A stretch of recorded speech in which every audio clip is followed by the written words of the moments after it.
Peggy belum aman, Hotman kuak fakta baru, Kapolri minta Polda Jabar bertindak, Susno, IAP jadi kunci. Meski sudah dibebaskan, ternyata Peggy Setiawan belum aman.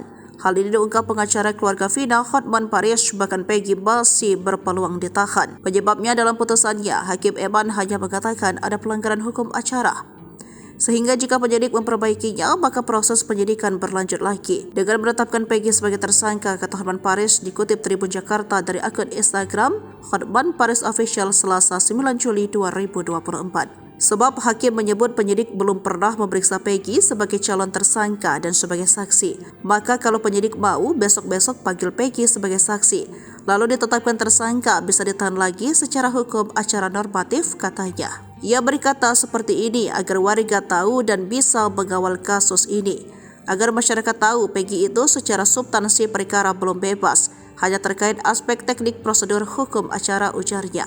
Sementara itu di tempat terpisah, Kapolri Jenderal Polisi Sigit Prabowo memastikan Polri menindaklanjuti dan mendalami isi keputusan sidang karena terkait dengan martabat tersangka dan hal-hal lainnya. Saya juga belum tahu isinya apa, tetapi yang jelas segera ditindaklanjuti, kata Sigit Senin 8 Juli 2024. Ia memastikan hal ini sudah disampaikan Polri kepada Polda Jabar untuk menghormati putusan pengadilan dan hal itu sudah disampaikan pula oleh Kapolda Jabar kepada jajaran. Saya kira dan juga disampaikan oleh Polda Jawa Barat melalui Kabid Humasnya untuk langkah selanjutnya tentunya akan menunggu hasil lampiran dari keputusan ataupun tembusan dari keputusan tersebut. Jadi supaya bisa ditindaklanjuti, ujar Sigit. Diketahui pekerjaan Polda Jabar semakin berat selain mengejar 3 DPO, polemik kesaksian AIP, dan penangkapan yang dilakukan Ibtu Rudiana. Jadi sorotan pasca Hakim Eman Sulaiman memutuskan penetapan Peggy sebagai tersangka tidak sah.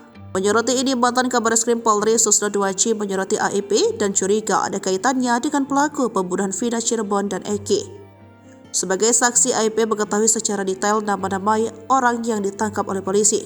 Kalau saya jadi penyidik, saya perdalamkan AIP. Kenapa? Adanya 11 nama berasal dari BAP Rudiana, Ayah Eki Rudiana juga tidak ada di TKP, kata Susno.